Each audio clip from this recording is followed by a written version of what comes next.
para discutir esse tema, cada qual a partir de uma abordagem específica. Eu gostaria de convidar aqui à mesa a professora Anitta Schleider, da Universidade de Curitiba. Obrigada. Professor Paulo Rosella, da UFSCar.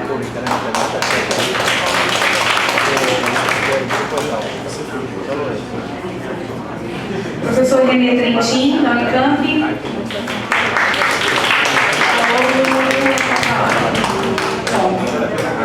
Então eu passo a palavra à professora Anitta. Muito obrigada pelo aceite, pela presença. Bom dia a todos. Eu quero agradecer o convite para participar dessa mesa e parabenizar os organizadores deste evento, né?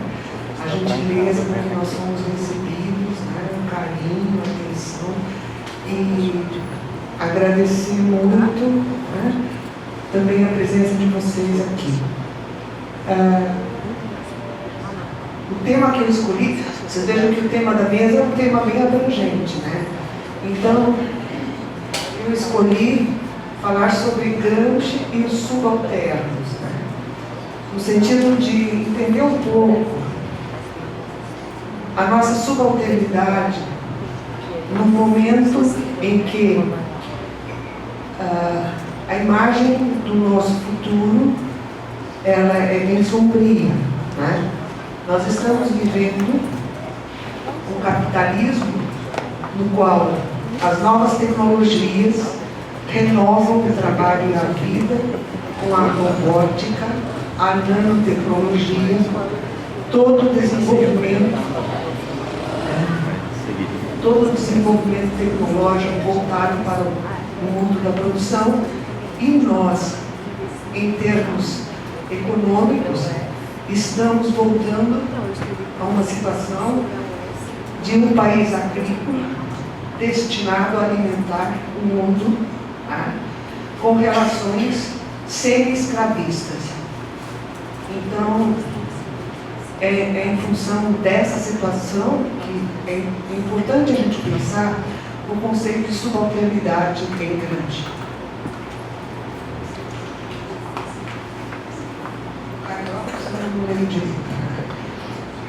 Então, nós iniciamos tentando entender um pouco o que sejam subalternos.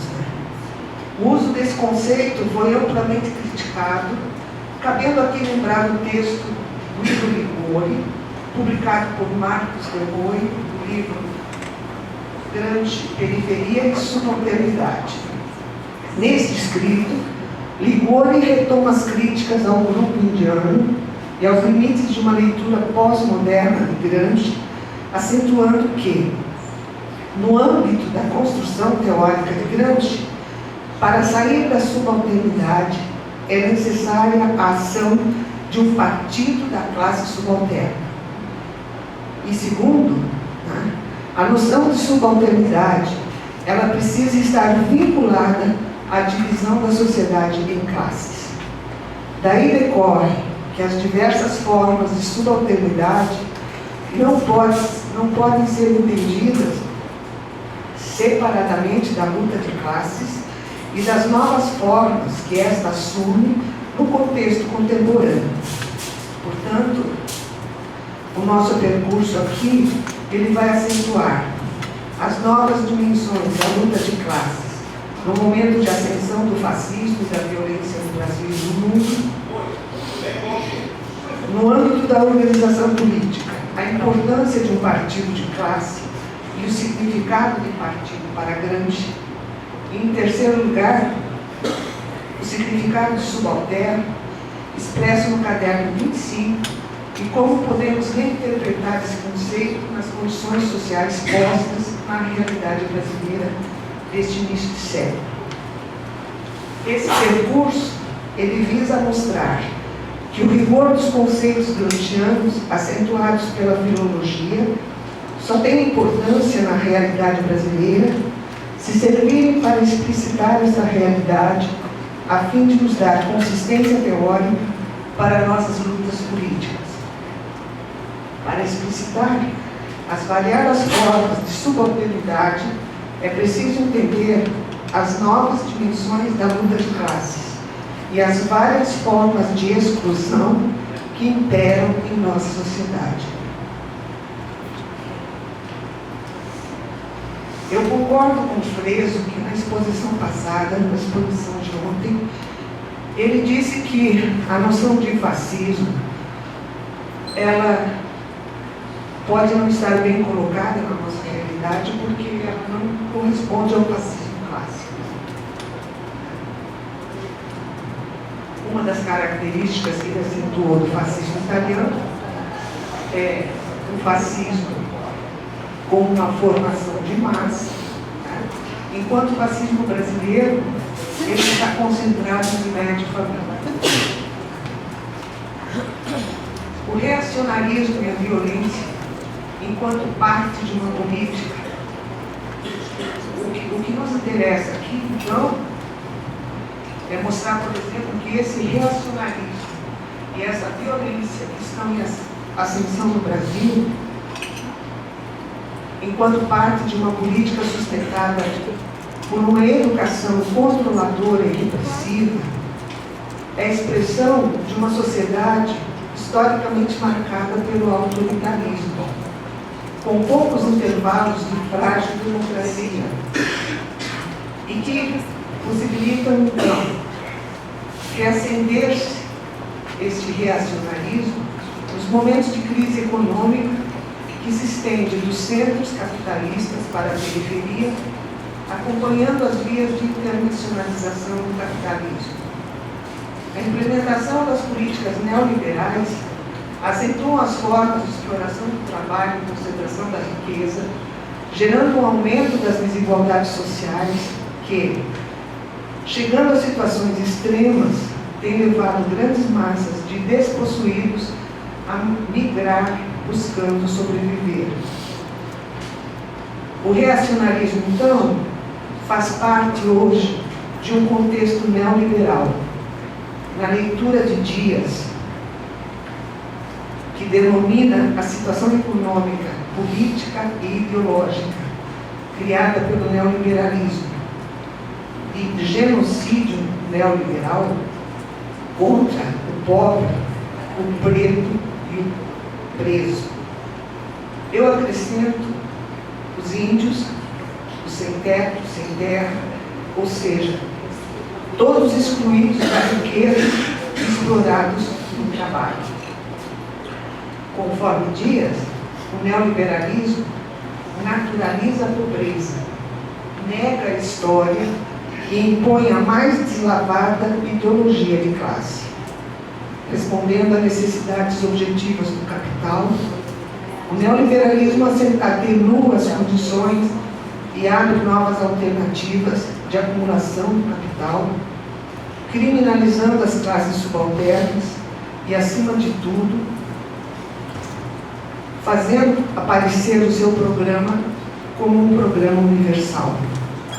A sua mão armada é o fascismo, com nova roupagem, mas tão violento, pérfido e traiçoeiro quanto o fascismo denominado clássico do início do século XX. Como aquele, o reacionarismo no Brasil afirma-se como uma visão de mundo não ideológica, porém demoniza a esquerda e assume uma clara função política na luta de classes, que é a de acirrar os conflitos sociais com o uso da violência contra os grupos que a ele se opõem. Como o fascismo clássico, o reacionarismo no Brasil nasce de uma crise orgânica que gera a dissolução do Estado liberal e a emergência de novas formas de agregação e dominação política que se beneficiam dos meios de comunicação de massa. Outras características próprias do fascismo clássico repercutem na realidade brasileira. O patriotismo, por exemplo, na apropriação dos símbolos nacionais, na moral burguesa, sempre desconectada da política, que esconde as contradições reais geradas na defesa do latifúndio e da família, na incompreensão e obtusidade preconceituosa e principalmente no uso da força bruta para calar, banir, não importa se com a morte, aquele que pensa diferente dos dogmas conservadores. Ainda conforme Dias, o neoliberalismo alimenta essa doença, apresentando-se como um genocídio praticado pelo capital com a anuência, tolerância e interesse do Estado capitalista. A prática se efetiva como instauração de um Estado policial para garantir a retirada dos direitos sociais e as medidas econômicas que são a causa direta da insegurança social. O ocultamento da violência de classe se produz pelo discurso de defesa da ordem que, numa sociedade profundamente desigual, identifica-se com a ordem que interessa às classes dominantes.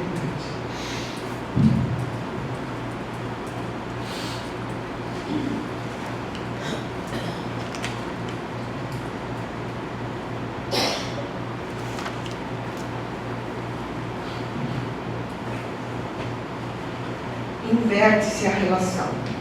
Os privilégios e mordomias dos que exercem o poder se apresentam como direitos, e os direitos do homem, aqueles defendidos por órgãos internacionais, são vistos como privilégios. Direitos que cotidianamente são desrespeitados pelo uso rotineiro da violência policial contra as populações pobres e faveladas. Os pobres não são apenas culpados pela situação em que vivem. Eles são quase que naturalmente desprovidos de capacidades cognitivas. A luta de classes toma então uma nova dimensão. A ideologia neoliberal fundada no individualismo e na mercantilização da vida convence que se vence por mérito individual, que o que conta na vida é a competência e, portanto, a culpa da pobreza não é social, mas individual. Daí, a criminalizar a miséria é apenas um passo.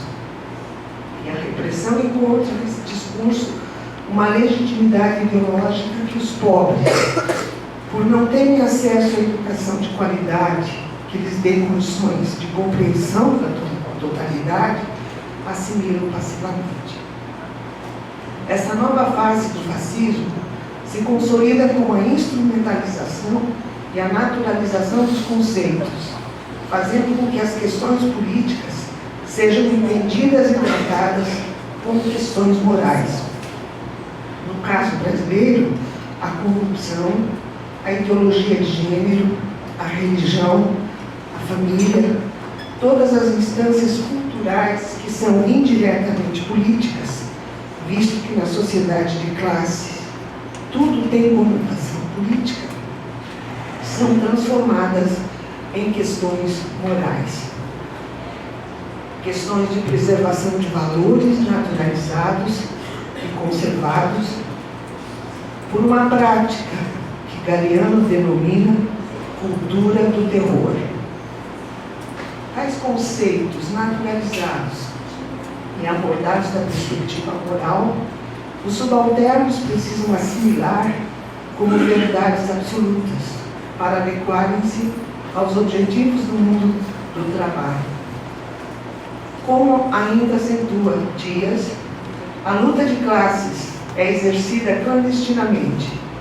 É a forma pela qual hábitos, saberes e costumes dos dominantes assumem o caráter de horizonte ideológico. Os meios de comunicação de massa consolidam essas ideias, acenando com a beleza das formas de vida dos dominantes, apresentadas como as únicas formas possíveis de pensar, de agir, de sentir e de elaborar conhecimentos e estratégias. A luta de classes é hoje fundamentalmente ideológica. Se reforça um sofrimento consentido, na realidade naturalizada e sem história, e que, portanto, não se pode mudar.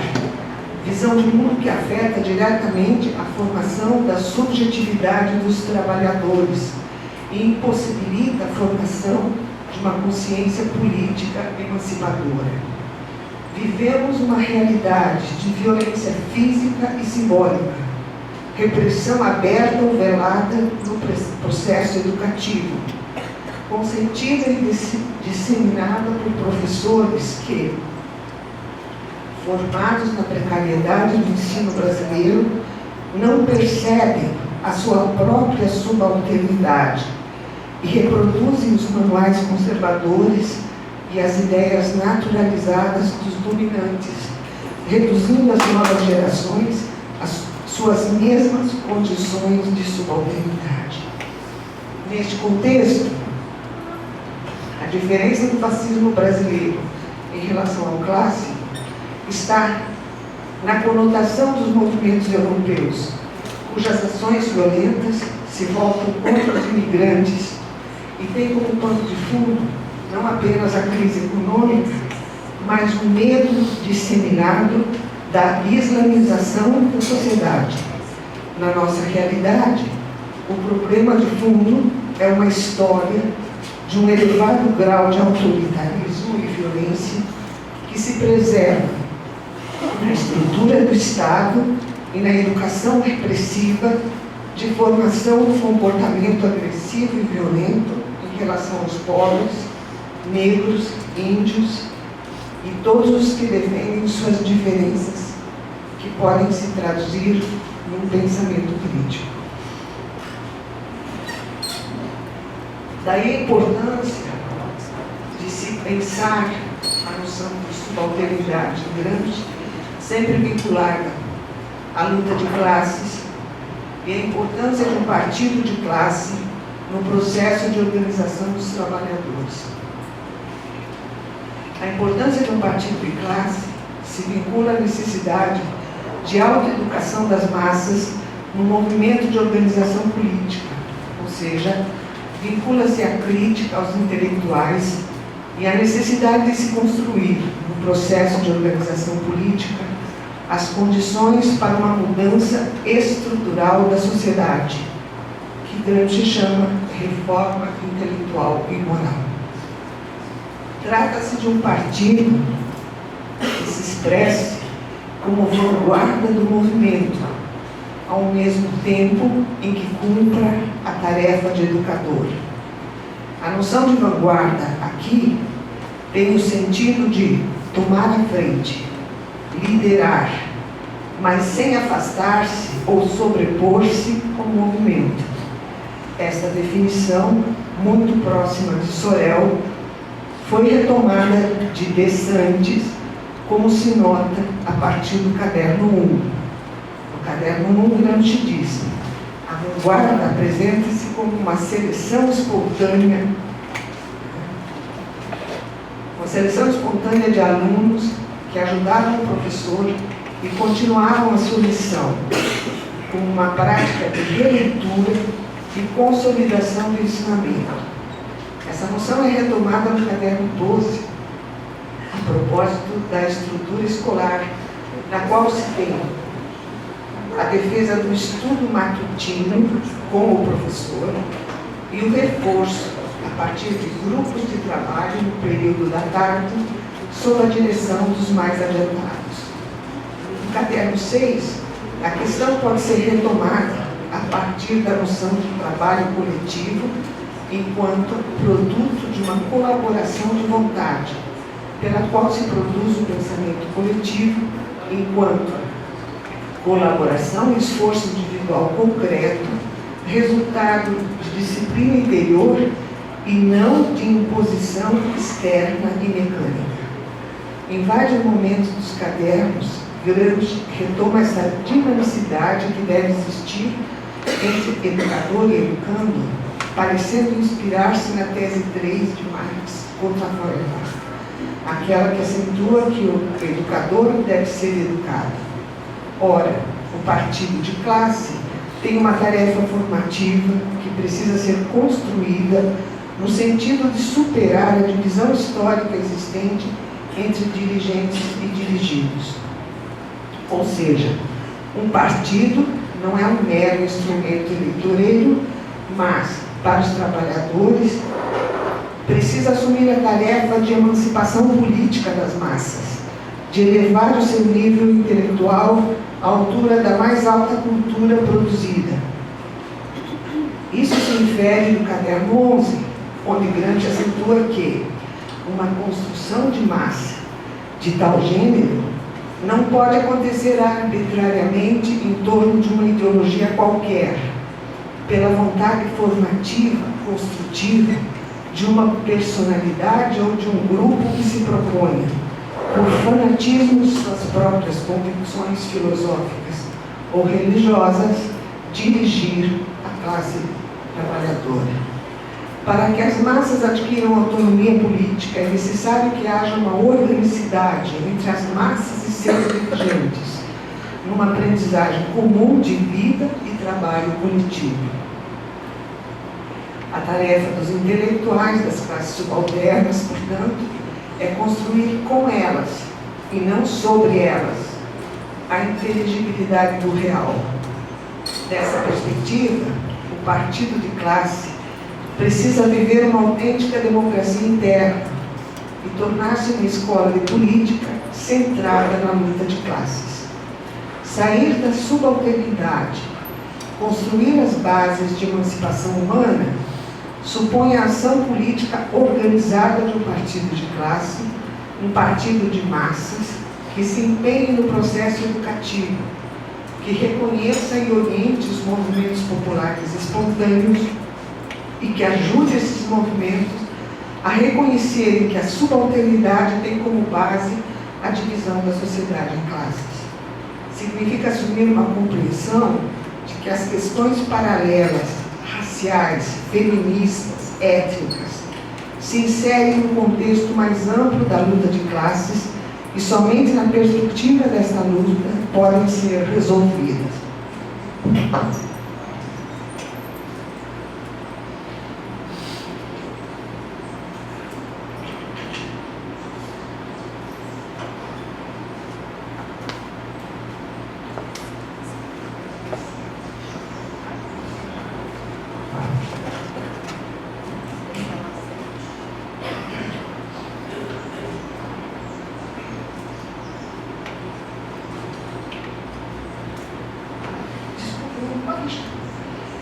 Então, quem são os subalternos e a necessidade de unificar seus objetivos na luta de classe?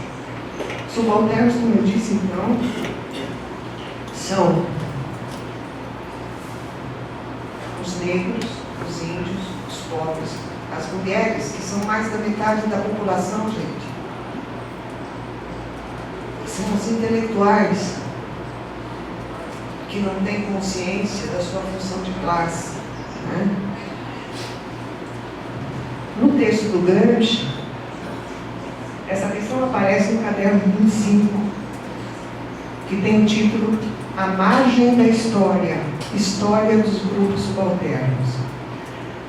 A primeira nota do caderno 25 é uma nota que já está presente no caderno 3, mas ela é retomada e ampliada no caderno 25, que é um fragmento que aborda a ação popular liderada por David Lazzaretti, que em 1878 dirigiu um movimento camponês e defendeu o republicanismo com mescla de sincretismo religioso.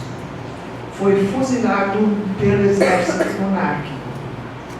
Tratava-se de um movimento espontâneo, definido por Gramsci como uma tendência subversiva popular elementar, a ser elevada a um patamar superior de consciência política.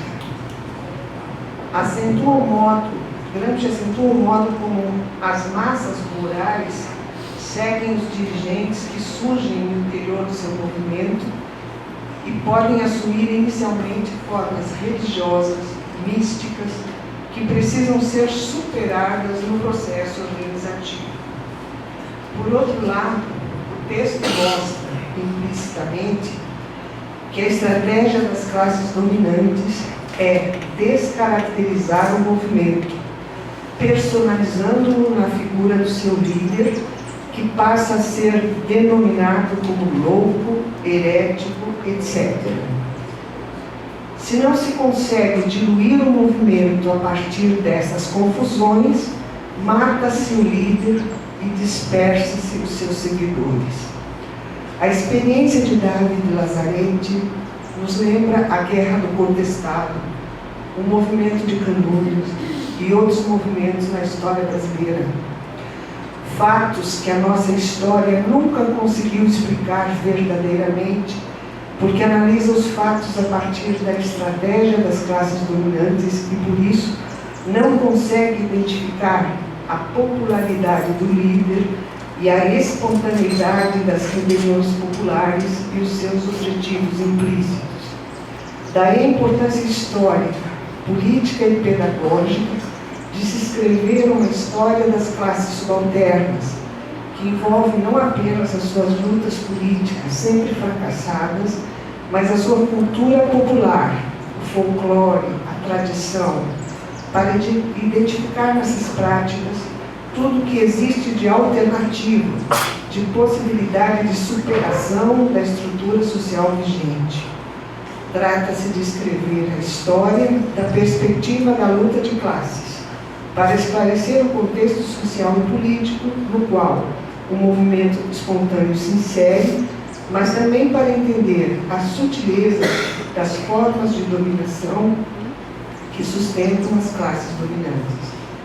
Assim como Gramsci acentua que a vanguarda do PCI não conhecia a Itália, a sua história, a sua realidade como realmente era, podemos dizer o mesmo da nossa história, das nossas lutas, sempre mistificadas nos manuais didáticos que usamos em nossas escolas. Esta é a base do fracasso de nossas lutas. Superar a subalternidade implica uma luta política que expõe o conhecimento da história, para romper com a iniciativa das classes dominantes, que sempre acabam cooptando dirigentes e dissolvendo os movimentos populares espontâneos. Esta é a base da afirmação de Gramsci de que toda relação de hegemonia é uma relação pedagógica.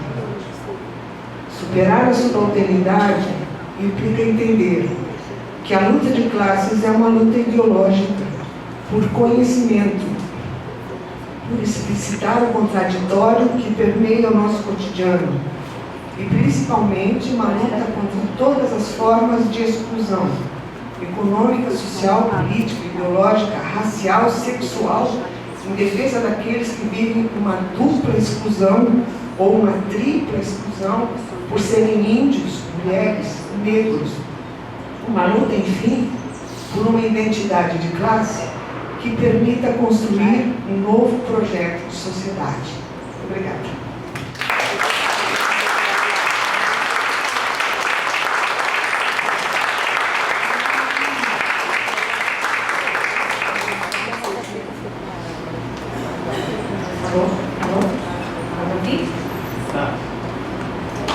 Obrigada, professora Anitta, pelas reflexões.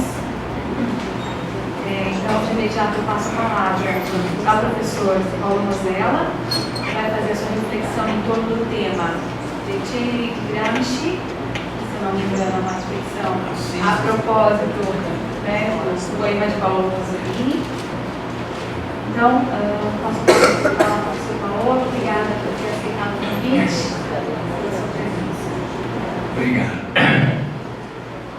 Eu sou professor da Federal de São Carlos, aposentado, mas colaborador. Colaborador significa que você continua trabalhando, dando aula, orientando, reuniões, etc. Mas com muito prazer. Olha, agradecendo a possibilidade porque a verdadeira solidão é não ser compreendido. Uma vez que a gente se expõe, se expressa, é compreendido e, portanto, supera a crise da solidão. O título desse trabalho que eu vou ler é Le ceneri di Gramsci, ou As Cinzas de Gramsci, do Pier Paolo Pasolini. É um poema de 1956, ou Uma polêmica em versos. Na crise de 1956, ou então, como subtítulo, a crise como momento de reformulação da luta hegemônica. Isso vocês poderiam seguir todas as crises, desde a crise de 26, a cada crise fundamental, Gramsci reformula a luta hegemônica, tanto que num momento ele traduz Bucarim e num outro momento, depois de 26, ele desce a lenha de Bucarim. Algo aconteceu, obviamente, e ele reformula. Pois bem, eu estou colocando quase uma crise póstuma a ele, a crise de 1956. Esse poema de Pasolini foi justamente escrito em 56. E se vocês olham, a crise de 56 nada mais é do que o encerramento da crise que começou em 26. O encerramento começou com o stalinismo, que terminou justamente em 56, com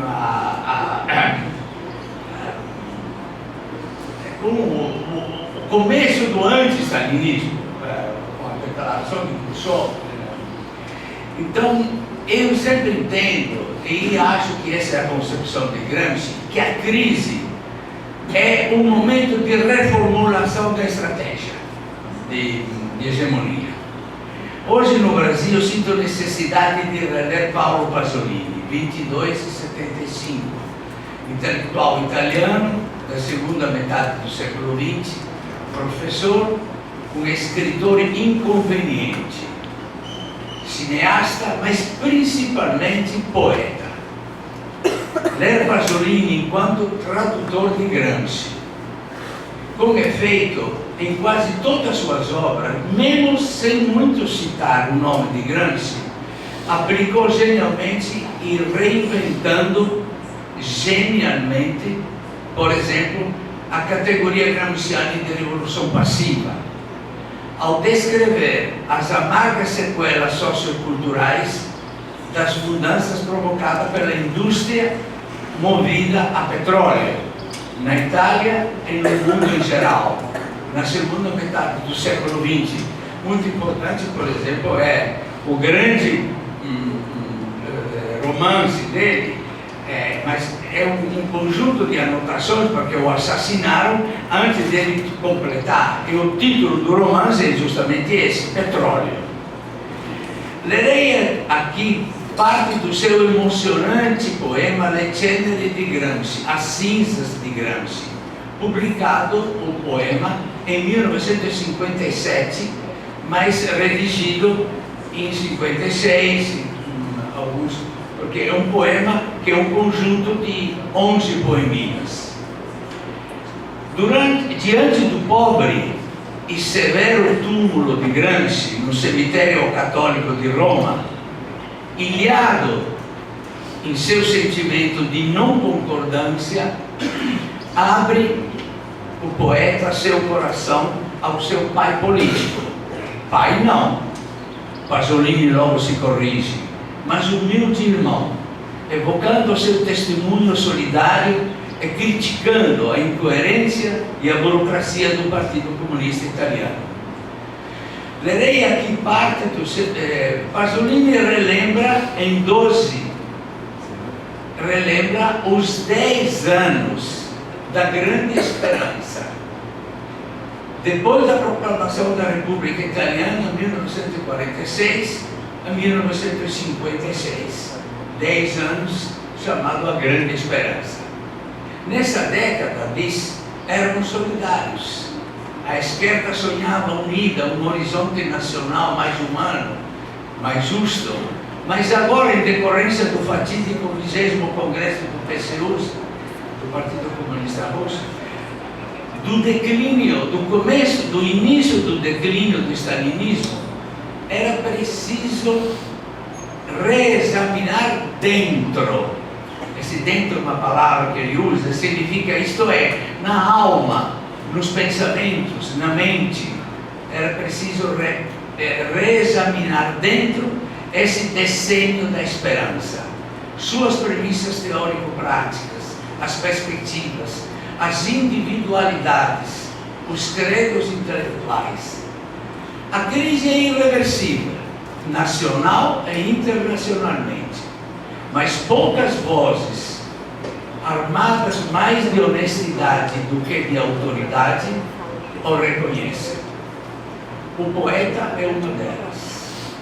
Aliás, os poetas normalmente chegam sempre primeiro ao entendimento dessas crises. Os teóricos chegam mais tarde. Os políticos, quando chegam por último. Num poema, Pasolini traduz poeticamente Gramsci, visando iluminar a crise. Em 11 poeminhas, lamenta a comum desilusão, confessa os erros passados e defende a renovação da esperança revolucionária pela estratégia da extrema cultura para o proletariado do campo e da cidade. Dirigindo-se aos atuais companheiros de estrada, fustigando-os e se fustigando também, inicialmente confessa o escândalo de concordar com ele, com você, Gramsci, na luz, no coração, em teoria, discordando, porém, nas negras entranhas, nos mesquinhos interesses individuais, burocráticos, partidários, corporativos.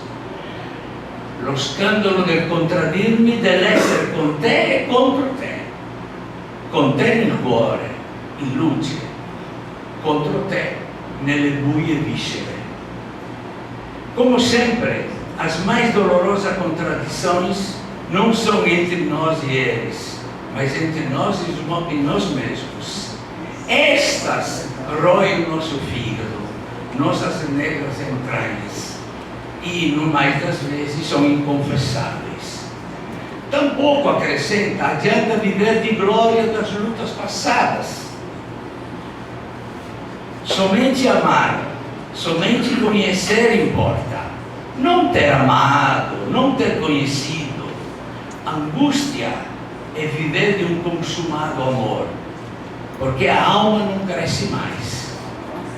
Os ortodoxos burocráticos do partido não gostam dos versos de Pasolini e continuam absorvendo Stalin. Chegam mais tarde depois. Mas o poeta firme responde, lembrando justamente as palavras do amigo e companheiro de lutas, hoje também ele, em posição diferente, Franco Fortini. A hora é confusa, e nós, como os perdidos, a vivemos. Murmuravas-me amargo, desiludido do que tiveras por 10 anos dentro, assim tão claro, que entre mundo e mente era quase um idílio.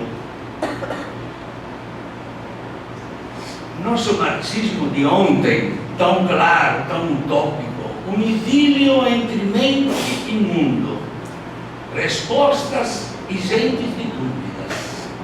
Não correspondem mais hoje, 1956, aos fatos. A desilusão invadia amargamente o espírito do amigo e de muitos. Nem Pasolini, nem Fortini e nem Gramsci haviam, no passado remoto, concordado com a concepção de educação dos partidos comunistas ortodoxos que se inspiravam em Zamenhof e pregavam absoluta homogeneidade teórica, clareza, certeza ideológica, isto é, praticamente doutrinação, ou até mero comercial, propaganda. Mas neste momento, ao redigir o poema, até essa comum concordância de então entrava em tensão. Pasolini em Fortini critica os companheiros do PCI para os quais a bitola institucional, o conservadorismo, as mesquinhas e corporativas reivindicações econômicas eram a rotina da atividade política. Os companheiros de estrada esquecem a antiga lição da história, isto é, que toda instituição deve sangrar para permitir a continuidade da dolorosa renovação. O dolor da criação. Ou seja, que tem que renovar as instituições. Eu não vou ler, mas tem a tradução.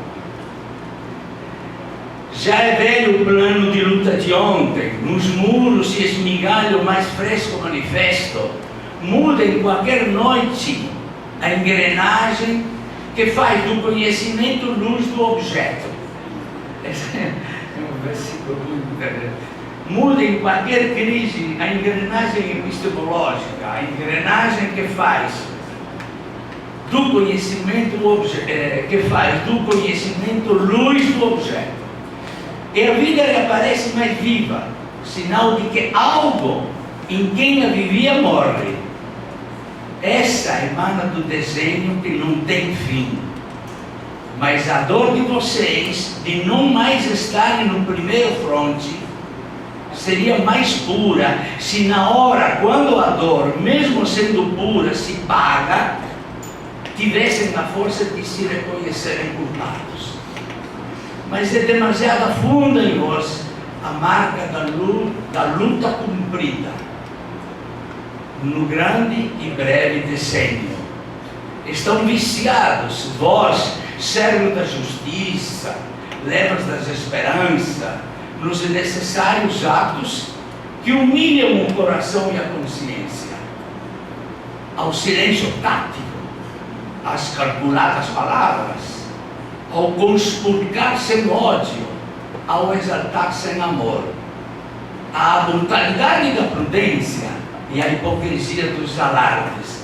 Vós tendes cegos pelo fazer, servido não ao povo, nem ao seu coração, mas em sua bandeira, esquecidos que devem em toda instituição sangrar para que não se torne mito contínua a dor da criação. O poeta foi acusado de extremista cultural, também Gramsci fora, mesmo sem utilizar o termo. Contra tal acusação defende-se em nota com as palavras da revista Regionalmente, na época, que nos dias em que Pasolini escrevia o poema, publicava um suplemento especial proposta por uma organização da cultura marxista italiana. E diz: não devemos nos envergonhar pela acusação de sermos extremistas culturais. Acusação que julga mais do que nós a quem nos a dirige. Não há cultura, isto é, pesquisa, ciência e verdade, a não ser extremista, a não ser persuadida de sua própria decisividade. O oportunismo, a diplomacia, não são nem historicismo nem dialética. Concludendo, pensamos que hoje a participação política deverá ser científica, por meio de uma complexa rede de pesquisas e de elaborações em todos os níveis que permitam à classe operária e camponesa tender a autogoverno e se libertar da alienação burocrática. São palavras que ecoam ipsis literis o próprio Gramsci. Ou seja, a expressão extremista cultural é tradução da revista, aceita com ressalvas por Pasolini, entendendo assim traduzir Gramsci. Cabe obviamente verificar, nós, no conjunto dos escritos de Gramsci, se essa tradução pasoliniana é correta, como eu pessoalmente acho. Com efeito, cultura extrema traduz a estratégia gramsciana da hegemonia civil, sua convicção sobre a formação que o proletariado precisa adquirir na fase atual da estratégia hegemônica, a revista e Pasolini, portanto, com esse termo, forjam uma chave de leitura de Gramsci. Quase aleatoriamente, escolho eu, para comprovar que a chave é correta, duas passagens de Gramsci.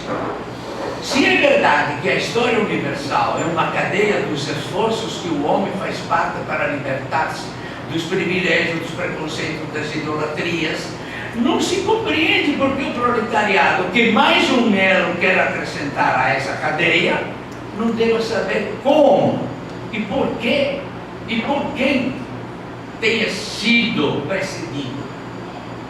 E que benefício você extrair desse saber? Ou ainda uma outra direção, mas as citações seriam inúmeras. É preciso, portanto, estudar exatamente a combinação de forças nacionais que a classe internacional deverá dirigir e desenvolver segundo a perspectiva e as diretrizes internacionais. A classe dirigente é tal, somente se interpretará exatamente essa combinação, da qual ela própria faz parte, e justamente como tal, pode dar ao movimento certa direção em certa perspectiva. Ora, entender esse conjunto internacional não basta assim no ensino médio ou ensino de base, assim, mais ou menos. Todavia, aí que está, se Pasolini não se envergonha da acusação de extremista cultural, entendendo com isso traduzir Gramsci, diz, porém, sempre traduzindo Gramsci, não concordar com um certo misticismo cultural presente na proposta da revista, que consagra, engessa certo trabalho intelectual tradicional, abstrato à história. Aí Pasolini.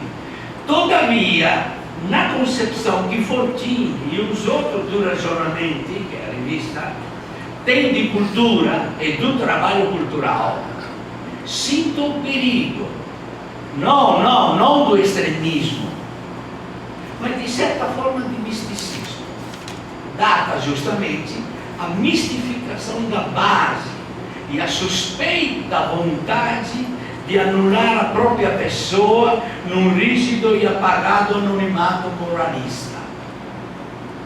Ou seja, a revista Pasolini e Fortini compartilhavam em linha de máxima a mesma concepção política engajada do trabalho cultural, que, em outros termos, pode ser chamado de trabalho cultural em favor da base social, isto é, da classe operária no sentido gramsciano. Mas o problema situava-se no entender de Pasolini, sempre traduzindo Gramsci, na concepção de cultura, isto é, na relação entre a classe intelectual e a base, no diálogo entre trabalhadores e intelectuais, no estilo dessa relação, dessa organicidade social que as duas partes formavam, no partido ou fora dele, por causa justamente de um erro de natureza teórica, ou seja, por verem Fortini e outros companheiros diante de si uma base social avulsa da sua realidade concreta, abstrata, mitificada, fora da sua consistência problemática, vista de longe, apenas através de teorias, quase numa metafísica sociológica.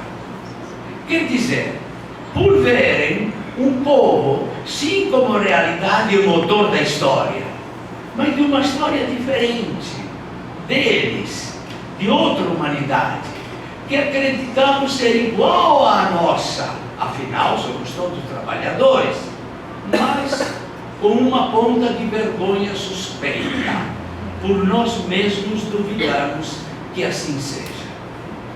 Em suma, o que vem a ser então, no entendimento de Pasolini, traduzindo Gramsci, o conceito de cultura extrema? É claro, ele usa essa palavra extrema até para futucar. Por que propôs Gramsci várias décadas antes e repropõe agora Pasolini essa ideia de cultura extrema como programa revolucionário para o proletariado? Em que sentido os dois identificam-se na mesma proposta? Gramsci e Pasolini consideram que transitar do fato proletário ou da situação de povaréu, de ralé, de assistidos, de subalternos, para o ato de consciência proletária e deste ato, para a elaboração de um projeto, estratégias, táticas da nova hegemonia civil, requer um longo caminho árduo, muito mais difícil no século XX, quando a luta de classe foi enfraquecida, esmigalhada, mitificada pelos intelectuais, místicos teóricos, pelo consumismo burocrático, pela sem-informação, por um sistema escolar popular cada vez mais precário e empobrecido.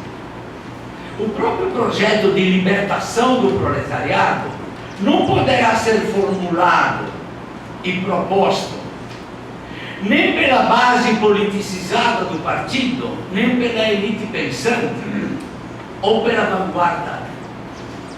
Pensar e agir criticamente na sala de aula, na vida, transmitir a mensagem da mudança profunda e geral, revolução, realizando assim em plenitude o ser professor político, não é tarefa fácil, nem pequena. Exige cultura extrema, grande espessura de competência científica e didática, clara intencionalidade política cimentada pela militância. Crítica quer dizer precisamente aquela consciência, e aí instituto o texto de 16, que todo mundo conhece. Conhece-te a ti mesmo. Gramsci escrevia isso em 16, mas continuou no mesmo diápaso, distinguindo dialeticamente o mestre político próprio da filosofia da praxis do mestre reacionário, conservador, progressista ou regressivo. Mas cuidado! Tal distinção não é operação didática simples. Na vivência concreta torna-se complexa, muito complexa. Traduzir de forma apressada, simplória, mecânica, a distinção gramsciana entre o tipo de crítica própria da filosofia da praxis, crítica militante, não frigidamente estética, crítica do período de lutas culturais, de contraste entre antagônicas concepções de vida, do tipo de crítica conservadora, reacionária, cuja paixão, fervor romântico compuseram-se na serenidade superior e na indulgência carregada de bonômia, poderá resultar em atitudes políticas errôneas, em equivocadas dicotomias burocráticas e ideológicas. Com efeito, mesmo que Gramsci julgasse reacionários ou conservadores alguns insígnios intelectuais, isso não impedia de afirmar que vários deles, sob certos aspectos e em determinados momentos e regiões, foram importantes e progressistas.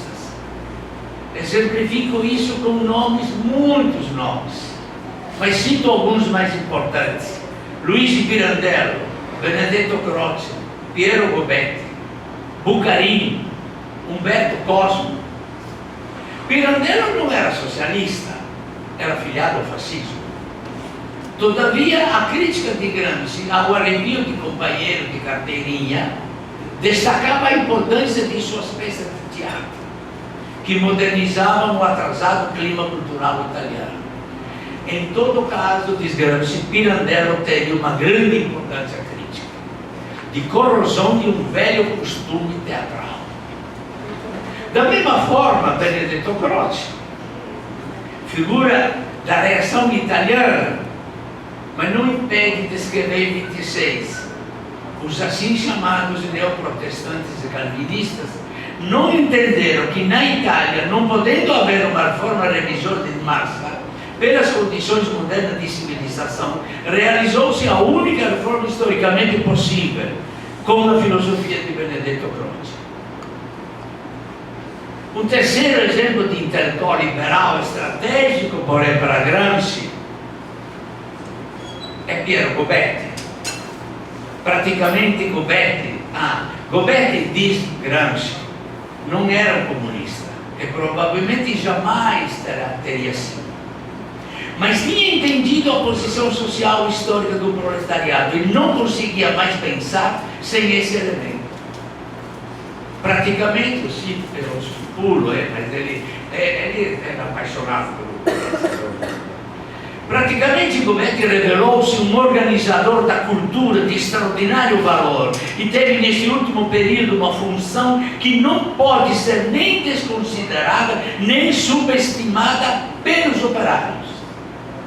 Na longa lista de intelectuais, como não citar a relação assim muito entre aspas atrapalhada, dramática, com o professor dele, Umberto Cosmo, professor que eu na faculdade de Turim muito ajudou Gramsci e sempre estimou esse especialíssimo aluno da universidade.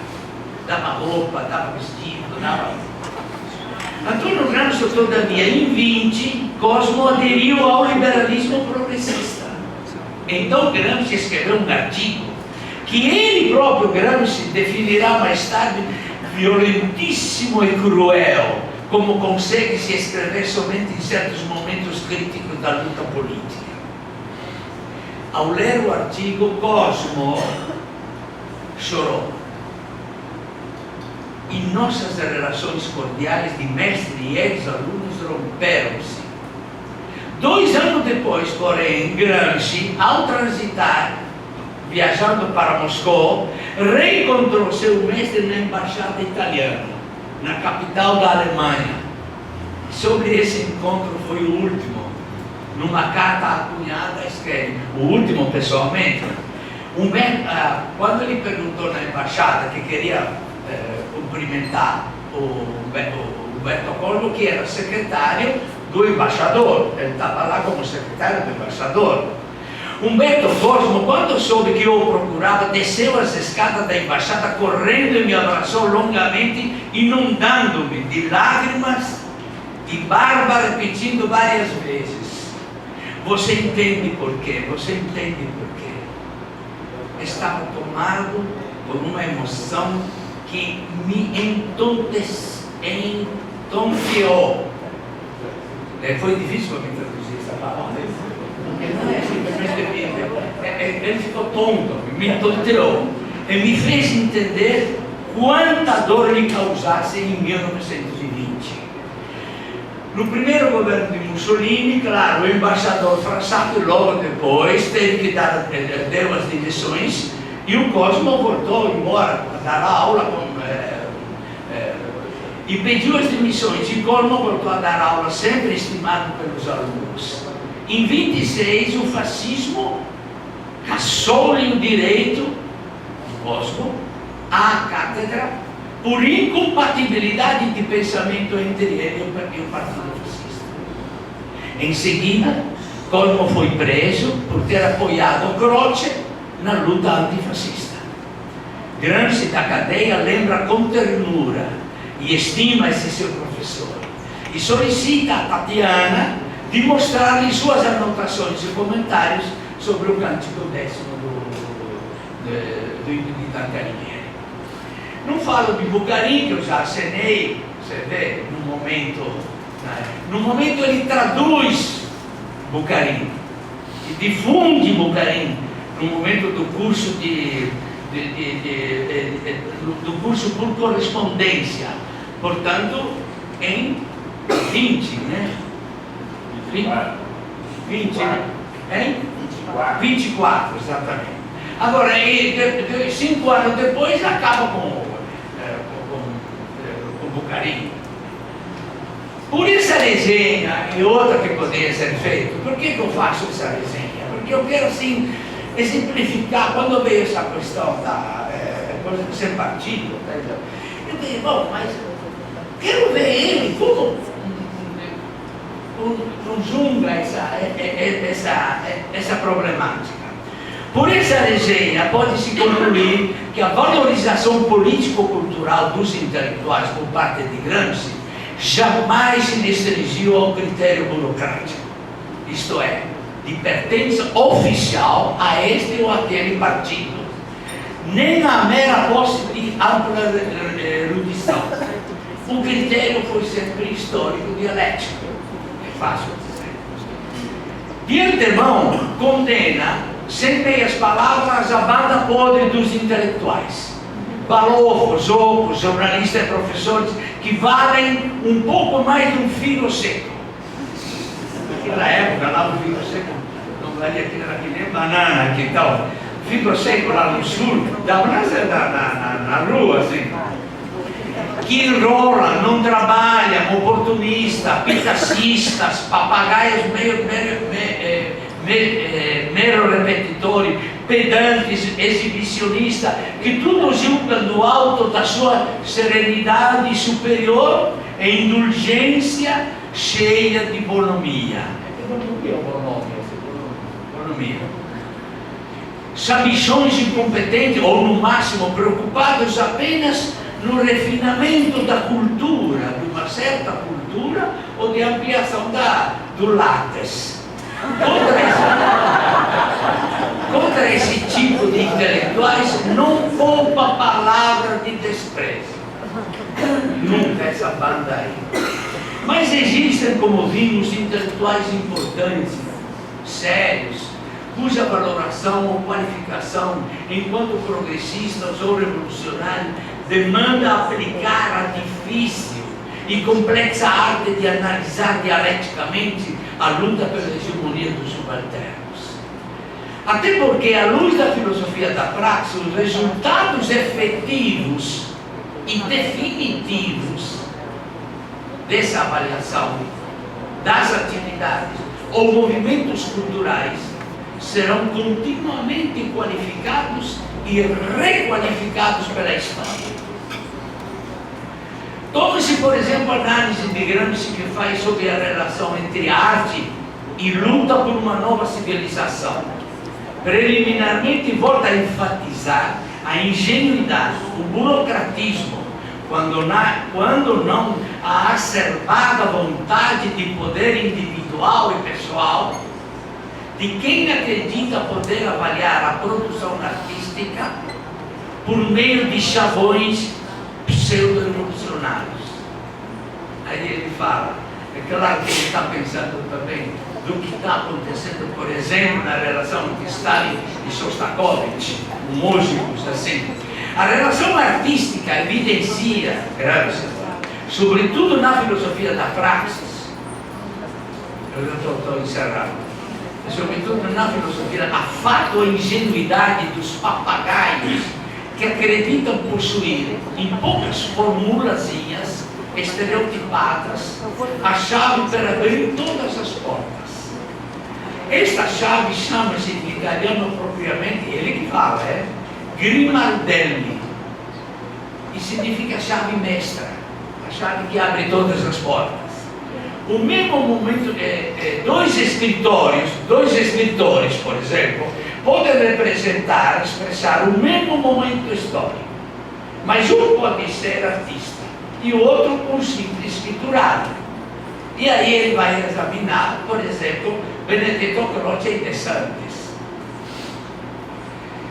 A questão do De Santis, a volta do De Santis é muito importante, porque aí, no fim, ele conclui, eu posso me alongar, mas é muito, que Croce consegue Croce, ele coloca todos os elementos do momento histórico,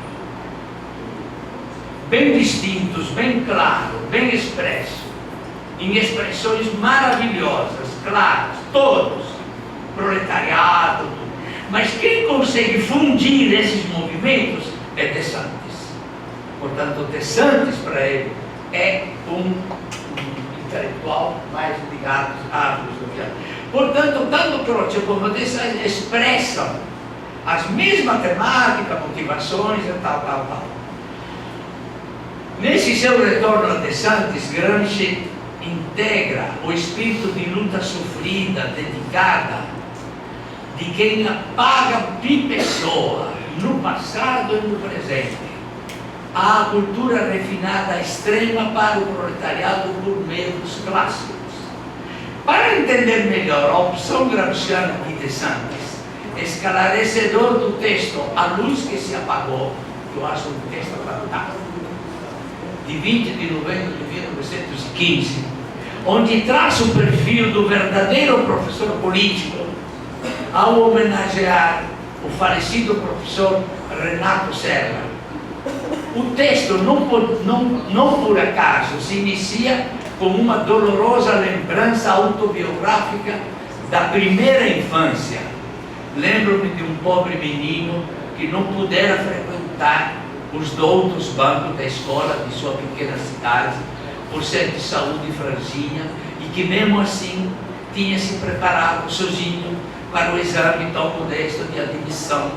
Mas quando amedrontado se apresentou ao mestre, ao representante da ciência oficial, para entregar o requerimento escrito com mais bela quilografia, este mestre, olhando através dos seus óculos científicos, perguntou carrancudo: sim, está bem, mas você acredita que o exame é assim tão fácil? Acredita que a seleção é tão fácil? Conhece, por exemplo, os 74 artigos do regimento?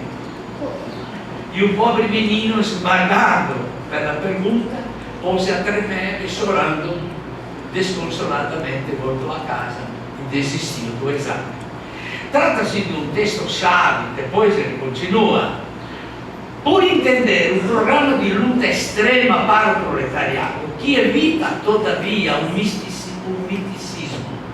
Explicando mais, Gramsci nesse texto continua retratando delicada e precisamente o perfil do mestre preparado, humano, culto, libertador, político, voltado para a base social, contrapondo ao mestre representante da ciência oficial, autoritário, com doutorado, assim, negando ao mesmo tempo o populismo e o elitismo cultural, tipifica e personaliza esse conceito, recorrendo justamente à figura de Francesco De Santis, o maior crítico que a Europa tenha visto. Alinha-o a São Francisco, que se contrapõe ao teologismo doutrinário, não cita, mas deve ser São Domingos, dos dominicanos, franciscanos e dominicanos, da escolástica medieval, para a qual a ciência, para o teologismo doutrinário, era o pão dos anjos e não dos míseros mortais. A contraposição entre a teologia de São Francisco e a escolástica faz pandão agora com De Santis e Croce. A poesia para Croce tornara-se privativa dos professores. Dante era autor para especialistas, não assim para De Santis, que conseguia levar os alunos a lerem e apreciarem os grandes clássicos e poetas da literatura. Quando vê um rosto amedrontado, quando vê alguém humilde e retraísse, quase assustado por muito ter ousado, De Santis se aproxima a ele, quase diria, o toma pelo braço, com expansividade toda napolitana, o guia e diz: veja, o que você pensava ser difícil não é, vale a pena ser lido. Encerrando, hoje a luta por uma nova hegemonia visa dilatar ao máximo, ao extremo, o potencial cultural da classe operária camponesa. Tarefa educativa dificílima, que lança os educadores orgânicos na luta, na nova hegemonia civil, escutando constantemente, atenciosamente, assim, atenciosamente o clima cultural da atualidade, os dizeres, as necessidades aparentemente contraditórias das novas gerações, visando, sem misticismo abstrato, a estruturar um currículo formativo cuja espinha dorsal sejam os clássicos da história, da literatura, da arte, da ciência, da técnica, da arte, os poetas, os filósofos, as concepções mais gerais, as armas mais refinadas e decisivas da cultura. Gramsci encerra, como é feito. Não existem já agora operários aos quais a luta de classe deu um novo senso de dignidade e de liberdade, que, quando leem os cantos dos poetas ou ouvem os nomes dos artistas e dos pensadores, se perguntam com tristeza: por que a escola não ensinou essas coisas também para nós? Muito obrigado.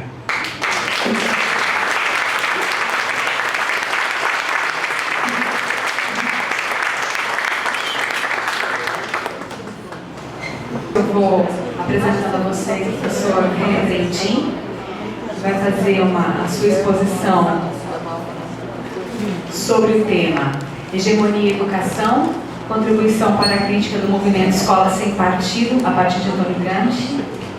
Então, eu passo a palavra ao René, agradecendo desde já o aceite, a participação. Obrigado, Luciano. Também queria começar agradecendo pelo convite. Uma honra, um privilégio, né, estar aqui, participar dessa mesa, ainda mais na presença das nossas referências de sempre, né, professor Paulo, professora Anitta. É uma honra, um privilégio, um prazer, mas também um desafio, né, falar depois deles. Então, eu vou tentar aqui humildemente trazer também a minha contribuição. Para esse tema, excepcionalmente, eu preparei um PowerPoint aqui pequeno, que eu queria mostrar algumas, principalmente para mostrar algumas imagens que eu acho que são esclarecedoras, pelo menos da discussão que eu queria fazer aqui. Vou pedir ajuda aqui ao Matheus, meu colega lá da Unicamp, para ir passando para mim quando for preciso. E também para orientar um pouquinho o caminho que eu vou tentar fazer. Eu acho que eu não vou trazer nada assim muito original, principalmente para esse público que já estuda Gramsci, né? A ideia é colocar em ordem algumas ideias, a partir das quais a gente poderia, no meu entendimento pelo menos, pensar esse fenômeno da escola sem partido usando as categorias de Gramsci. Então eu vou fazer isso em dois momentos, caracterizando um pouco primeiro o que seria a escola sem partido e depois destacando algumas categorias gramscianas que, ao meu ver, nos ajudariam a fazer a crítica desse movimento. Então, o que é o movimento Escola Sem Partido? O movimento e a entidade, né? A entidade também. Então, eles dizem, eles se autodenominam como uma associação informal, independente, sem fins lucrativos e sem qualquer espécie de vinculação política, ideológica ou partidária. Ela foi criada, então, por um grupo de pais e estudantes, capitaneados aí pelo Miguel Najib, advogado, preocupados com o que eles chamam de contaminação político-ideológica das escolas brasileiras em todos os níveis, do básico ao superior. A origem dessa entidade remonta lá aos idos de 2003, não por coincidência talvez, né? É o ano em que o PT assume o governo. Quando, eu não sei se vocês conhecem essa história, ela é descrita em algumas matérias jornalísticas. Por exemplo, no jornal É o País, o Miguel Najib, um dia a filha dele chega em casa e conta que tinha ouvido do professor de história que ele tinha feito uma comparação entre Che Guevara e Jesus Cristo. Então a ideia dele era dizer que tanto Che Guevara quanto Jesus tinham abdicado de sua vida pessoal em favor de uma ideologia política, no caso do Che Guevara, e uma ideologia religiosa, no caso de Jesus Cristo. Aí quando o Najib ouve isso da filha, ele já vinha preocupado, né, com essa questão da doutrinação ideológica, ele fica muito indignado com isso entende que é uma tentativa de beatificação do revolucionário comunista cubano, e aí tem uma reação de ir até a direção da escola, reclamar daquele professor, mas a direção não dá muito ouvidos a ele. Ele acaba fazendo uma carta aberta a esse professor, imprime lá umas 200 cópias e vai entregar no estacionamento da escola para os pais. E os pais também não dão muita trela para ele.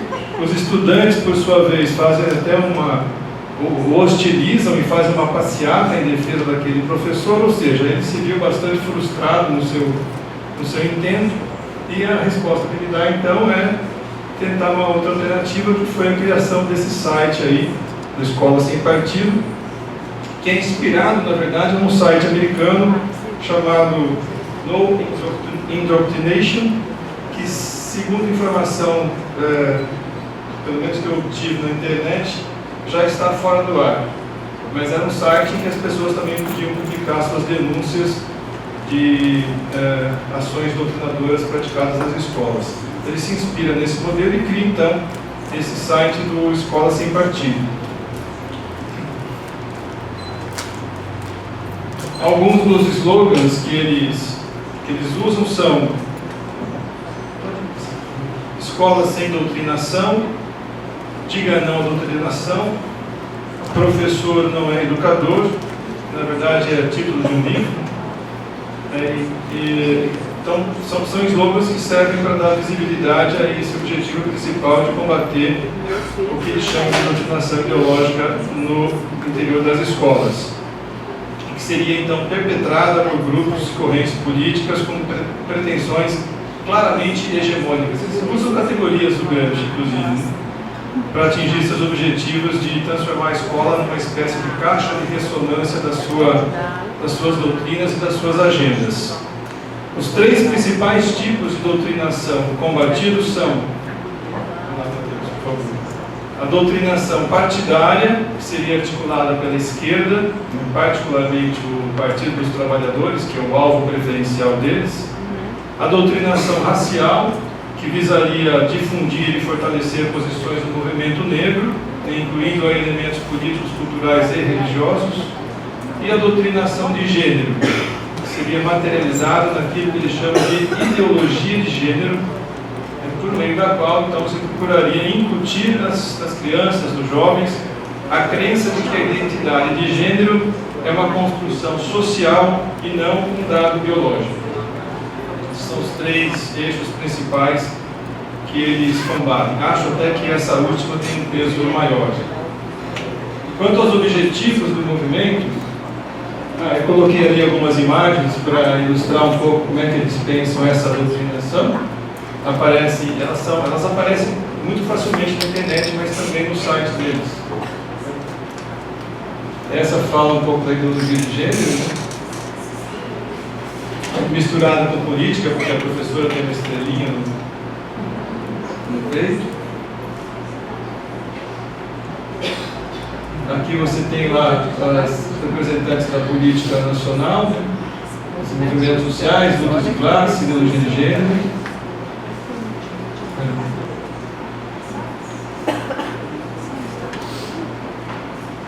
A ideia da escola como reprodutora, né, é uma espécie de inversão da crítica que as teorias reprodutivistas faziam à escola. Ela não reproduz a ideologia dominante, ela reproduz a ideologia da esquerda, na perspectiva da Escola Sem Partido. Bom, e as fontes da doutrinação? Quem são os autores que fornecem o referencial teórico dessa doutrinação? Então você tem aí Paulo Freire, né, é um deles. Tem até uma imagem que eu não consegui mais encontrar, não sei se eles tiraram do ar, que era o Paulo Nosferato Freire, uma vampirização, né, da imagem do Paulo Freire. Uma outra fonte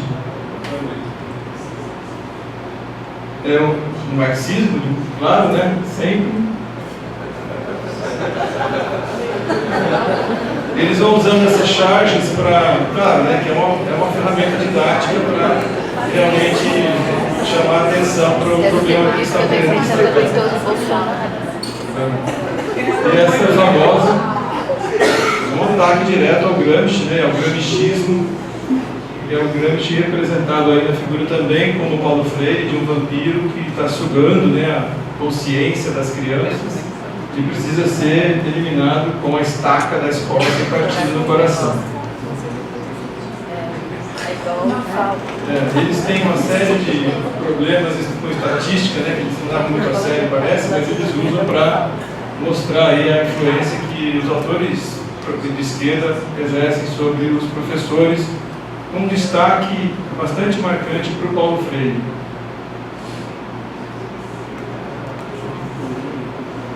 Os principais objetivos que eles declaram são basicamente os seguintes: primeiro, a descontaminação ou desmonopolização política e ideológica da escola, como se houvesse um monopólio, né, da ideologia na escola, de esquerda. Segundo, o respeito à integridade intelectual e moral dos estudantes.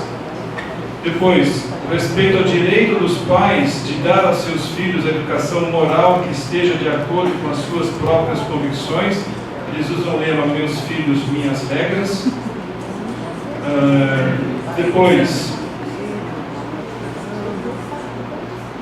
basicamente esses três objetivos, né, que englobam aí as propostas deles. Os meios que eles usam para atingir esses objetivos, as suas ferramentas de luta, são o próprio site da Escola Sem Partido, que tem por objetivo divulgar as ideias do movimento e também acolher denúncias de pais e estudantes que se julguem vítimas da doutrinação no ensino para fins políticos e ideológicos. Também a vigilância e a delação, que são cuidadosamente orientadas no site sobre como fazer, como vigiar e como delatar essas ações. A intimidação dos professores, tanto pela fixação de cartazes nas escolas, eles determinam até o tamanho das letras que esses cartazes devem ter, para que de fato sejam visíveis, com os deveres lá dos professores, que na verdade são um conjunto de proibições, quanto também pela judicialização dessa questão, desse tema. Eles propõem lá uma ação, um modelinho inclusive disponível no site de ação extrajudicial para que os pais se mobilizem contra os professores que eventualmente eles acharem que estão praticando doutrinação ideológica. E por fim, a atuação junto ao poder legislativo, talvez seja mais séria, mais perigosa, né? Que existe também no site um modelo de projeto de lei disponível para quem quiser apresentar, tanto em câmaras municipais, quanto em assembleias legislativas estaduais, quanto também no âmbito federal. A grande meta deles é alterar a LDB, né? E até a Base Nacional Comum Curricular, se possível. Só para registrar, em Campinas, por exemplo, esse projeto foi apresentado na Câmara há um tempo atrás. Houve uma mobilização e foi retirado de pauta, mas semana passada ele voltou. Está lá em discussão de novo.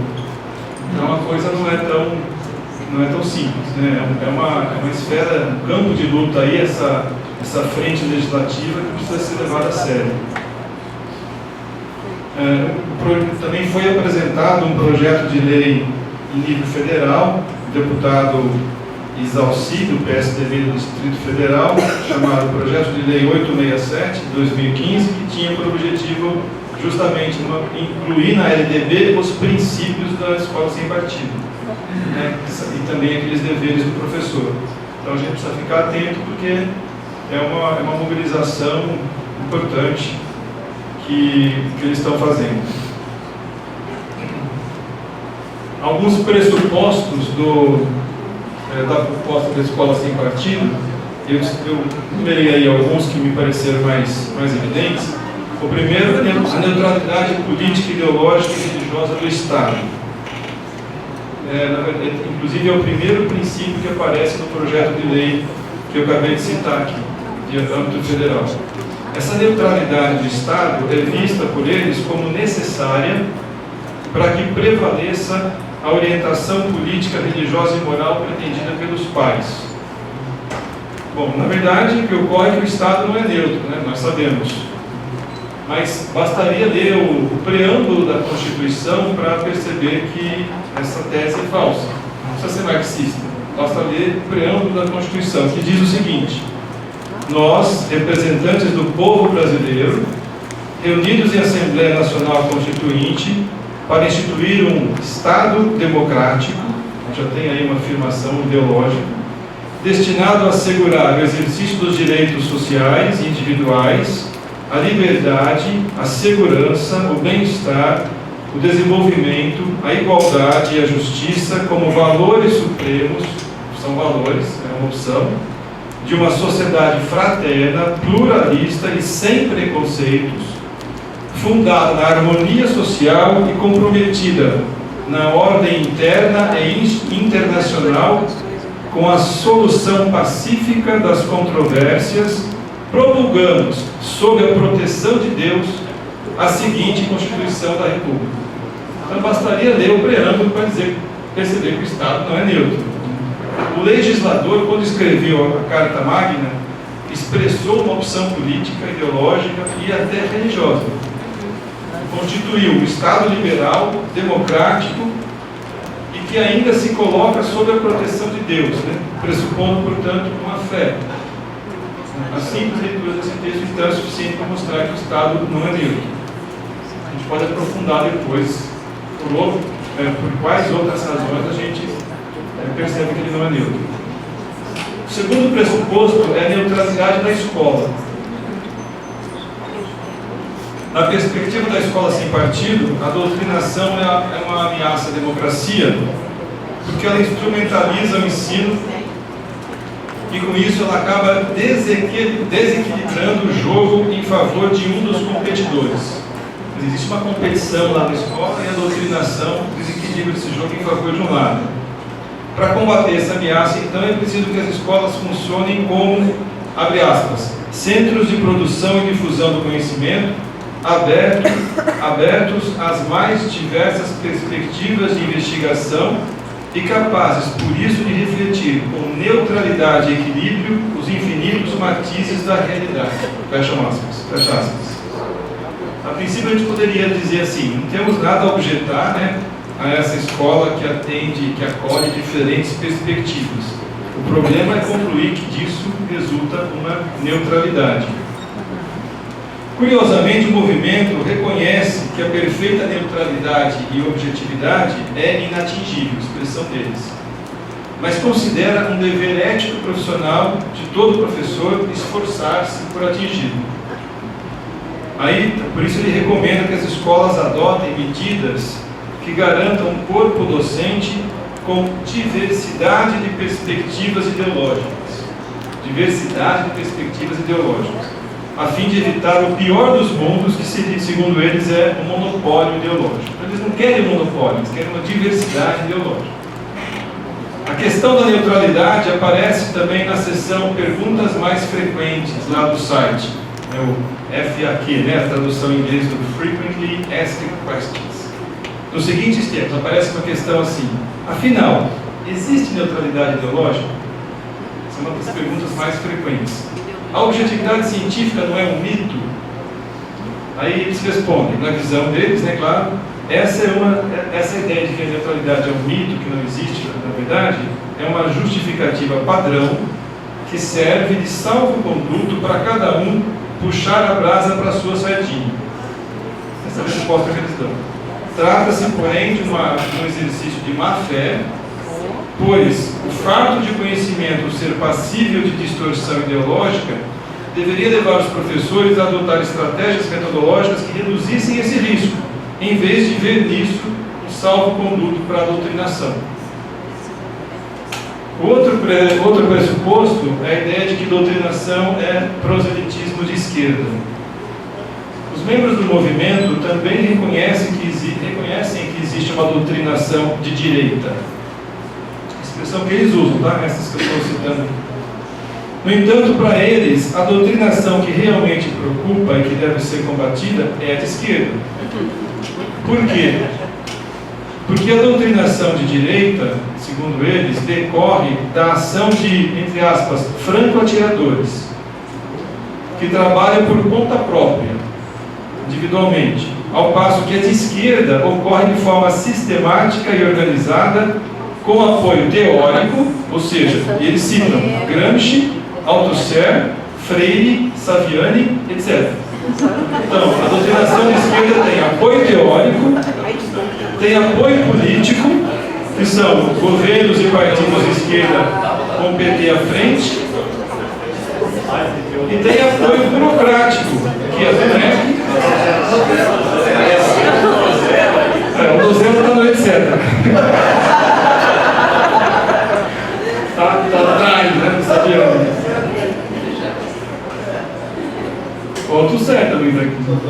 Então, e tem ainda apoio burocrático, que é dado pelo MEC, Secretaria de Educação, e ainda apoio editorial à indústria do livro didático e sindical. Até a indústria do livro didático eles colocam como sendo parte desse apoio estratégico muito bem articulado, sistemático, que sustenta aí uma doutrinação de esquerda. Então, a doutrinação de esquerda, portanto, tem nome, endereço e data de nascimento. A de direita é anônima, genérica e difusa. Franco-tiradores. Então, no que se refere ao objetivo, também outra pergunta que aparece lá, né? Mas a educação não tem que, então, despertar a consciência crítica dos alunos? Uma frase muito recorrente, né? Em relação a esse objetivo, a Escola Sem Partido entende que essa tese do pensamento crítico, em tese, não haveria nada de errado nisso. O problema é que, na prática, ela se traduz em, abre aspas, martelar ideias de esquerdas na cabeça dos estudantes. Os alvos dessa crítica são, quando se fala em pensamento crítico, eles dizem, os alvos dessa crítica são sempre a civilização ocidental, o cristianismo, os valores cristãos, a Igreja Católica, a burguesia, a família tradicional, a propriedade privada, o capitalismo, o livre mercado, o agronegócio, o regime militar, os Estados Unidos, etc. Por outro lado, os pecados, entre aspas também, da esquerda, só muito raramente são mostrados. Por exemplo, os mais de 100 milhões de cadáveres produzidos pelo comunismo, a repressão política e o fracasso econômico da antiga União Soviética, a ditadura cubana com seus presos políticos e a falta de liberdade naquele país, os campos de reeducação e trabalho forçado na China comunista, entre outros. Assim, em nome da formação da consciência crítica, os professores de esquerda estariam promovendo não o verdadeiro pensamento crítico, mas uma fraude que gera nos estudantes uma visão distorcida da realidade. Um pouco aquilo que o Gianni falava ontem, né? Que aquilo que a escola apresenta como verdade não é considerado ideológico, é considerado ideológico ao contrário. O outro pressuposto é a liberdade de aprender e de ensinar. Na prática, a afirmação desse princípio tem por objetivo assegurar o direito dos pais de dar aos filhos a educação política e moral que eles desejarem. Essa mentalidade se expressa também, como eu disse antes, no slogan "Meus filhos, minhas regras", é muitas vezes citado por eles. A família, portanto, nessa perspectiva, tem prioridade em relação ao Estado no que diz respeito ao direito e ao dever de educar. Mas essa perspectiva também não encontra respaldo na Constituição, que no seu artigo 205 considera a educação como um dever compartilhado entre Estado e família. Além disso, a noção de família ali deles é idealizada, né? Claro, padronizada, não se levando em conta nem as diferentes configurações que a família assume na sociedade brasileira contemporânea, cada qual alicerçada em seus próprios valores e costumes, nem também as desigualdades sociais, econômicas e culturais ainda vigentes no país e que tornam a missão de educar os filhos muito mais difícil para as famílias menos favorecidas. Quer dizer, nesses casos, das famílias menos favorecidas, atenuar o dever do Estado sobre a educação a pretexto de preservar o direito dos pais a ensinar pode significar uma séria ameaça ao direito da criança de aprender. Então, há também que considerar que a própria natureza da escola, como instituição responsável pela democratização do acesso ao saber elaborado, o qual, no entanto, muitas vezes entra em choque com a cultura da criança, como o próprio Gramsci também lembra, ainda circunscrita no nível do senso comum, não pode deixar de ser cumprido, esse papel. E esse choque, desde que trabalhado por mediações didáticas adequadas, é necessário e positivo, pois é a partir dele que se dará justamente a superação gradativa do senso comum, da consciência mágica, da consciência folclórica, da consciência ingênua, substituída por uma visão crítica científica do mundo. Então, nesse sentido, evitar esse conflito entre a cultura da criança e a cultura da escola, como parece pretender a escola sem partido, implica descaracterizar a escola e anular o seu papel formador. Enfim, levadas as últimas consequências, um último aspecto, a noção de liberdade de aprender e ensinar, apregoada pela escola sem partido, conduziria ao relativismo ético e moral, e político, podendo existir tantas orientações ideológicas e morais quantas forem as convicções dos pais, incluindo aquelas que eventualmente venham até a ferir princípios constitucionais. Por exemplo, pais com posições racistas, homofóbicas e até fascistas teriam o direito de ensinar esses valores a seus filhos. Em última instância, disso que se trata. O último pressuposto, dicotomia entre educar e instruir. Para a escola sem partido, instruir e educar são coisas distintas e que devem ser devidamente separadas. Instruir é ensinar conhecimentos e habilidades que favoreçam o ingresso no mercado de trabalho e a conquista da felicidade. Parece assim lá no site. Essa é a tarefa da escola e dos professores. Educar, por sua vez, se refere à educação, à esfera moral, e consiste em promover sentimentos, valores e hábitos, visando a adaptação ao meio em que se vive. Essa missão, porém, compete à família, e não à escola. Essa também é a tese do professor Armindo Moreira, que é o autor daquele livro intitulado Professor Não é Educador, em que os membros da escola sem partido adotam como lema. Então, a gente poderia então perguntar, por outro lado, é possível de fato separar a educação de instrução? Ao instruir o professor e também o livro didático, o método que ele usa, a relação que ele estabelece com os alunos, também não comunica valores e, portanto, educa? Inversamente, ao educar, a família também não instrui, transmitindo noções, argumentos, visões de mundo que fundamentem comportamentos esperados? Mas esse é um tema que a gente pode analisar a partir de Gramsci também, essa relação instrução e educação. Então, essas observações que eu fiz aqui iniciais são para tentar caracterizar um pouco o movimento Escola Sem Partido a partir das próprias ideias deles. Aquilo que está posto lá no site, nos materiais que eles deixam disponível. Eu selecionei aqui algumas categorias de Gramsci que a gente poderia usar para olhar para esse fenômeno aí, Então, aqui não tem nenhuma novidade para vocês, é só uma tentativa, como eu disse, de organizar o meu próprio pensamento. A primeira referência que eu destaquei é estrutura e superestrutura. Como é que a gente pode olhar para isso a partir dessa teoria? Da perspectiva do Gramsci, que é dialética, se a gente perguntasse qual é o papel da escola na sociedade, teria que passar por essa discussão sobre a relação entre estrutura e superestrutura. Então, para ele, para o Gramsci, no meu entendimento pelo menos, a opção teórica pelo materialismo histórico dialético não permite endeusar a estrutura, tomando-a como determinante absoluta e unilateral da superestrutura. Ao contrário, para Gramsci, entre essas duas instâncias da sociedade, há uma relação de causação dialética, com a expressão dele, caderno 4. De modo que o desenvolvimento de ambas se dá de modo intimamente relacionado e necessariamente interrelativo e recíproco. A ideia de ação recíproca entre estrutura e superestrutura, que também está no Marx. Gramsci fundamenta essa sua concepção da relação dialética entre estrutura e superestrutura, pelo menos em duas passagens de Marx. Na terceira tese sobre Feuerbach, que a professora Anitta já citou aqui, que diz o seguinte, vou até ler: a doutrina materialista de que os seres humanos são produtos das circunstâncias e da educação de que seres humanos transformados são, portanto, produtos de outras circunstâncias de uma educação mudada, esquece que as circunstâncias são transformadas precisamente pelos seres humanos e que o educador tem ele próprio de ser educado.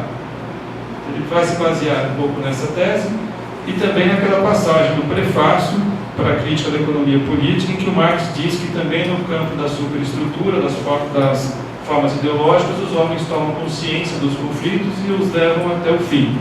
Então essas duas referências permitem ao Gramsci, entre outras, perceber a dimensão dialética da relação estrutura e superestrutura, superando tanto o idealismo quanto o determinismo mecânico. O que isso aí nos diz a respeito da escola? Em primeiro lugar, que como uma instituição da superestrutura, a escola é, em última instância, claro, determinada pela estrutura social. A grosso modo, a gente poderia dizer que nas diversas configurações que a escola teve ao longo da história, ela sempre foi organizada para atender às necessidades do modo de produção em que ela se inseria.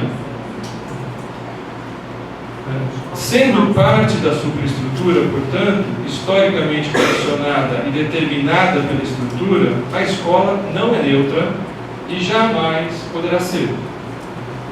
O seu DNA, o DNA da escola, por assim dizer, está programado para que ela funcione de tal modo a favorecer a manutenção, a reprodução e o aperfeiçoamento da sociedade que a engendrou. Essa é a sua marca de nascença, o seu pecado original, do qual nenhum batismo poderá purificá-lo. Portanto, se a escola em uma sociedade capitalista, como a brasileira, pratica alguma doutrinação ideológica, como afirmam os integrantes da escola sem partido, é forçoso concluir que essa ideologia inculcada seja predominantemente a da classe dominante nesse modo de produção, ou seja, a ideologia burguesa, de caráter liberal conservador. Ou, para usar um termo mais comum ao linguajar deles mesmos, uma ideologia de direita. Mas é preciso lembrar, então, por outro lado, que a relação de estrutura e superestrutura não é mecânica, mas dialética, de ação recíproca, e que a superestrutura também é o campo no qual os seres humanos tomam consciência dos conflitos e os levam até o fim. Então, isso vale para todas as instituições que constituem a sociedade, a superestrutura e, portanto, também para a escola. Então, se não pode ser neutra, a escola também não é o monopólio de uma única visão de mundo, mesmo que hegemônica, por mais rigoroso que seja o controle sobre essa instituição. Antes, dada a sua relação de causação dialética e a necessária reciprocidade entre estrutura e superestrutura, as contradições e os conflitos inerentes à estrutura social inevitavelmente repercutirão na superestrutura e, portanto, também no interior da escola. Aliás, acho que um dos principais equívocos, se é que eu posso chamar assim, da escola sem partido é justamente não perceber ou esconder, ocultar justamente essa dimensão contraditória da escola, que decorre da sua natureza histórica e que se manifesta de diversas formas. Por exemplo, nas diversas perspectivas teóricas políticas que orientam os livros didáticos dos professores, na forma como são usados os materiais didáticos, nas relações interpessoais e institucionais, nos regulamentos internos, enfim, toda a vida intraescolar. Em suma, a escola não é e nem pode ser ideologicamente neutra, e isso não porque algum grupo político queira aparelhá-la em função dos seus próprios interesses, embora isso também possa ocorrer, mas pelo simples fato de estar enraizada em uma sociedade profundamente marcada pela contradição, pela desigualdade, pela luta de classes. Enquanto essa for a sua condição de existência, mergulhada numa sociedade de classes, ela será continuamente atravessada por visões de mundo diversas e, por vezes, divergentes e até antagônicas. A alternativa para isso seria a instalação de uma sociedade sem classes. Mas isso aí parece que não está no horizonte da escola sem partido. Eu vou pular aqui uma categoria que eu acho super importante para analisar essa questão, que é Estado integral ou Estado ampliado, que coloca a escola também como um componente da sociedade civil e, consequentemente, do próprio Estado. Porque eu quero trazer aqui um exemplo do próprio Gramsci que eu acho interessante para a gente pensar isso, e que eu coloquei na categoria seguinte, que é o professor como intelectual. Então a gente pode voltar, se vocês quiserem, discutir outros termos. Então, para Gramsci, o professor como intelectual, agente da hegemonia e da contra-hegemonia. Então, a gente conhece bem aquela discussão do intelectual orgânico e intelectual tradicional que a gente faz no caderno 12, né? O intelectual orgânico é aquele que surge concomitantemente ao nascimento de um determinado grupo ou classe social, com a missão de dar a essa classe uma homogeneidade de consciência da própria função. A relação entre os intelectuais com o sistema produtivo, ele diz, não é direta, não é como de uma das classes fundamentais, né? Mas é mediatizada pelas instituições da superestrutura. Então, a relação dos intelectuais com o modo de produção é mediata. E na superestrutura, os intelectuais atuam como funcionários, como prepostos do grupo dominante. A escola pública estatal, gratuita, universal e laica, como nós conhecemos hoje, surge justamente com o advento do capitalismo e também como consequente processo de industrialização, né, urbanização e complexificação dos processos produtivos e da própria vida, que vai passar a exigir a ampliação da capacidade intelectual dos indivíduos e, ao mesmo tempo, também a multiplicação de especializações para atender às necessidades da produção. Essas tarefas vão ser delegadas à escola, por isso que ela vai se tornar uma necessidade no advento do capitalismo, né? Então, antes disso, ela não era uma necessidade histórica. E também por isso que ela vai ser tão importante no capitalismo. O professor, por sua vez, o professor dessa escola pública estatal, como profissional que atua nessa instituição, se constitui, pelo menos originalmente, como intelectual orgânico dessa classe, da classe burguesa, que vai atender a essa necessidade histórica da burguesia. Cabe destacar, porém, que a relação dos intelectuais com o sistema produtivo não é direta, imediata, mas mediatizada pelas instituições, nas quais eles atuam como funcionários. Visto que a escola é uma instituição da sociedade civil, os professores, então, são os prepostos do grupo dominante. E a eles é confiada a função do consenso espontâneo, que a classe dominante precisa obter das massas em relação à orientação que ela imprime à vida social. Aí o Gramsci lembrei aqui de um artigo que ele escreveu em 1916, quer dizer, eu não sei se a autoria do Gramsci nesse caso é líquida e certa, mas talvez haja alguma controvérsia sobre a autoria, porque é um texto anônimo, mas tem toda a cara do Gramsci esse texto. Intitulado Temas para uma professora da rede municipal. Não sei se vocês conhecem. Nesse texto, o Gramsci oferece um exemplo muito interessante de como o professor cumpre essa função de preposto da classe dominante. Eu quero ler para vocês esse texto. É curto. Está aí também, não? Mateus, por favor. Eu fiz uns recortes dele. É um artigo de 1916, publicado no Avante, edição piemontesa. Julguem vocês, é o caso que ele encontrou de uma professora e que gerou indignação nele. A professora em questão deu aos alunos do terceiro ano o seguinte tema para analisar: os grevistas merecem a perplexidade e o desprezo das pessoas honestas. Uma vez que muitos pais de alunos, sabe-se lá quantas vezes, terão sido obrigados a fazer greve, a consequência é que os alunos deverão desprezar os próprios pais e amar visceralmente seus patrões que permitem aos proletários viver. Os ensinamentos da senhora professora são muito edificantes. Ficamos tão entusiasmados com o seu método que tomamos a liberdade de ajudá-la, sugerindo-lhe alguns temas que poderá explorar à vontade. Em relação de temas que ele propõe. Os verdadeiros benfeitores da humanidade são os ricos, porque, conservando toda a sua riqueza para si, impedem que os pobres busquem vícios. Todos devem ficar contentes com o próprio estado civil, mas não é justo que algumas professoras envelheçam sem terem encontrado marido. São palavras dele. Os fabricantes de armas são exemplos vivos de honestidade e de desinteresse. O dever de um bom cidadão é aceitar passivamente, sem nunca reclamar, naquela atitude própria das galinhas. A comida cara e a moradia cara foram mandadas por Deus sobre a terra para premiar os homens. A prefeitura paga a professora para que ela eduque os alunos. A professora os imbeciliza. Os administradores da prefeitura ficam felizes. E para dar um exemplo mais próximo da realidade nossa, eu peguei também aqui um trecho de um livro didático que eu acho, não sei se ainda está disponível, era do grupo Etapa, apostilado. O material é feito, acho que é 6ª série, se não me engano, feito na forma de diário de bordo. O menino, supostamente, o autor, escreve o seguinte: voltando ao que escrevi ontem, nada do que eu disse foi verdade verdadeira. Eu gosto de aprender, gosto de praticar esportes, gosto de tudo. Ontem bateu bobeira. Pode ter sido o final de semana prolongado. Hoje pela manhã aconteceu uma coisa importante comigo que eu não sei qual é a melhor maneira de contar. Como eu uso aparelho nos dentes, tenho que fazer manutenção a cada 15 dias. Vai daí que quando cheguei ao consultório do Dr. Edi, esse é o nome do meu dentista, lá estava uma garota para lá de bonita.